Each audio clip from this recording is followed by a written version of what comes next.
as you know, the way we now show up as banks, especially in the world of corporate banking, is to be so conscious of the intersection of commercial, environmental, and social outcomes. And one of these way of rethinking about this is really transforming the leaders. Traditional banking leaders think about just commercial outcomes.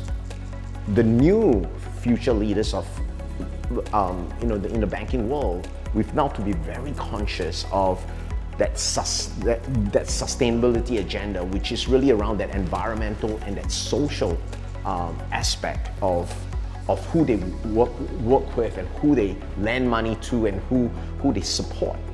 And therefore, that mindset shift, that behavioral shift in terms of a brand new set of customers that not only will benefit them commercially, but customers that are more long-term, that will benefit both society and both the environment.